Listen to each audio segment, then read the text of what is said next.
Pemirsa, sudah seminggu berlalu, Capres-Cawapres melakukan kampanye terbuka di berbagai daerah. Pasangan Anies Baswedan Muhaimin Iskandar mengkampanyekan tentang keadilan dan kedamaian.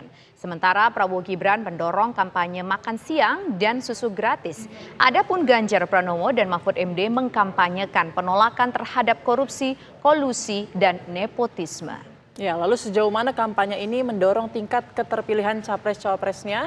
Lalu siapa pula suaranya yang melejit dan siapa yang cenderung stagnan dalam survei terbaru?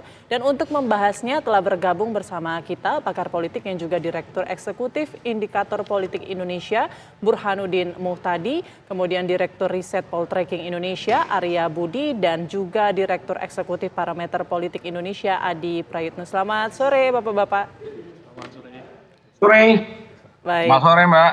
Baik, sore semuanya. Saya mungkin langsung ke Mas Arya Budi terlebih dahulu ya. Mas, ini seperti apa tren suara dari ketiga pasangan calon ini saat ini dibandingkan dengan awal November seperti apa saat ini?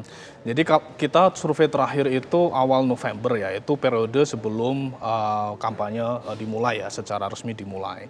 Nah, angkanya memang terjadi peningkatan di pasangan Prabowo Gibran ya, naiknya agak lumayan sekitar 9,5% dari 30 lompat langsung ke 40 sekian.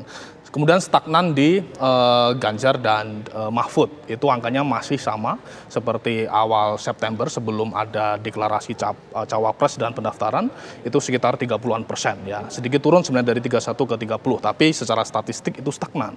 Nah, naik sedikit juga di pasangan Anies dan Muhaimin, itu naik sekitar 6% dari 18,4 ke 24,4%. Nah, jadi itu peta sebelum kampanye dimulai, tetapi itu peta yang sudah memperjelas tiga pasangan karena setelah pendaftaran dan deklarasi capres-cawapres di awal November. Nah, kita belum tahu sebenarnya apakah kemudian treatment 1 minggu ini mampu mengubah peta elektoralnya. Nah, itu kita juga sedang melakukan survei, nanti mungkin bisa kita sampaikan juga ke publik. Tapi peta sementara yang kita punya secara agregat nasional ya, karena basis-basis pendukung itu kan juga terkonsentrasi di beberapa wilayah, terutama di Jawa, dan jika di zoom in lagi ada 3 Jawa yang besar ya, Jawa Barat, Jawa Timur, dan Jawa Tengah.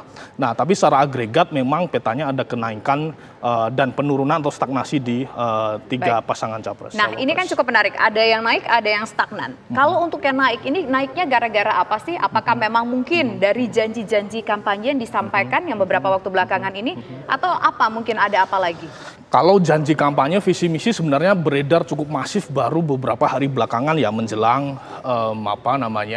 kampanye terbuka. Nah, sementara survei ini dipotret sebenarnya praktis tidak lama dari pendaftaran. Jadi waktu itu jika kita cek sebenarnya ada efek elektoral dari cawapres. Di sisi lain juga ada langgam politik yang berubah dari masing-masing pasangan. Misalnya Ganjar Mahfud kemudian menyetel musiknya cukup berjarak dengan Jokowi misalnya. Kemudian sementara dari Prabowo itu semakin mendekat dengan Jokowi. Misalnya ada Gibran di sana. Nah, pemasangan cawapres satu sisi, tapi kemudian kontestasi narasi yang kemudian dimainkan juga mampu mengubah peta elektoral. Maaf Mas Arya, tadi Prabowo Gibran di awal November itu sekitar 40%, kemudian meningkat menjadi berapa? Jadi 40,2% itu di November, itu meningkat dari bulan September. Nah, September itu dia angkanya sekitar 30-an%. Nah, di awal Desember ini? Nah, belum. Kita masih mencoba memotret itu. Nanti kalau sudah ada hasilnya tentu kita sampaikan. Tapi kisarannya naik berapa? Menyentuh 50 mungkin atau kira-kira? Nanti kita lihat hasilnya. Tapi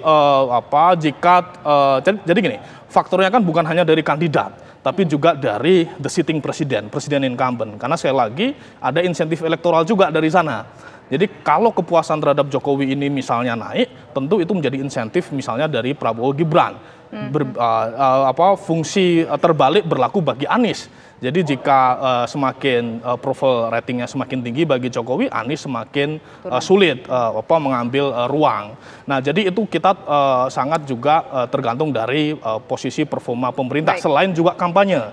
Nah, karena kampanye ini kan salah satu yang menarik sebenarnya bagi Anies dan Ganjar karena penetrasi elektoral mereka tidak semasif Prabowo yang sudah memulai merawat sejak 2014. Ya. Nah, belum tentu orang di pelosok Sabang sampai Merauke mengetahui misalnya Anies dan Ganjar. Itu juga yang menarik untuk kita tunggu hasilnya nanti. Oke, baik. Nah, sekarang kita ingin ke Prof. Burhan. Prof. Burhan, apakah sudah ada bayangan data mengenai elektabilitas dari 3 pasangan capres-cawapres ini? Baru 7 hari sih masa kampanye terbuka ini.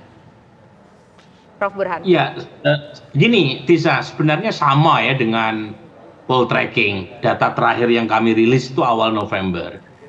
Tetapi kami sendiri relatif sangat rutin ya melakukan survei opini publik, tidak semuanya untuk konsumsi publik, tetapi polanya minimal sebelum kampanye masih positif buat Prabowo Gibran, tetapi belum mencapai 50%. Nah, yang kedua, trennya masih negatif buat Mas Ganjar. Dan ketika elektabilitas Prabowo Gibran naik, itu umumnya mengambil basis pendukung Pak Jokowi yang sebelumnya mendukung Ganjar Pranowo. Sementara elektabilitas Anies tidak langsung terkait dengan peningkatan elektabilitas Prabowo.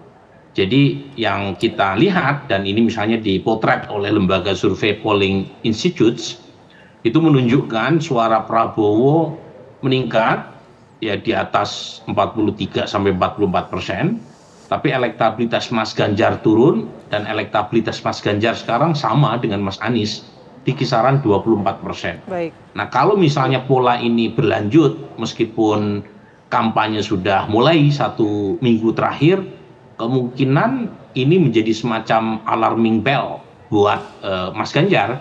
Sebab kalau misalnya basis pendukung Pak Jokowi terus melakukan eksodus dari Ganjar ke Prabowo Subianto, kemudian suara Ganjar disalib oleh Anies, maka kemungkinan kalau Prabowo gagal membungkus kemenangan dalam 1 putaran, maka yang menemani Mas Ganjar di putaran kedua adalah Anies Baswedan. Tapi kalau misalnya Mas Ganjar mampu melakukan recovery, terutama dengan memanfaatkan kampanye dan debat, kan ada beberapa paket debat tuh ya yang akan dilakukan ke depan, itu kemungkinan Mas Ganjar masih punya potensi untuk kembali ke jalur yang benar menuju putaran kedua. Baik, ini dari data yang kita punya sekarang memang yang pasti masuk putaran kedua adalah Prabowo Gibran. Baik, ini menarik, nah, yang Prof. tidak pasti adalah apakah menang dalam 1 putaran, dan yang kedua kalau gagal siapa yang menemani Pak Prabowo itu masih rahasia Tuhan di kitab Lauhil Mahfud. Ini menarik ya, tadi Prof. Burhan menyampaikan data bahwa ketika suara Prabowo Gibran naik, kemudian ini seakan-akan Ganjar ini tergerus suaranya begitu.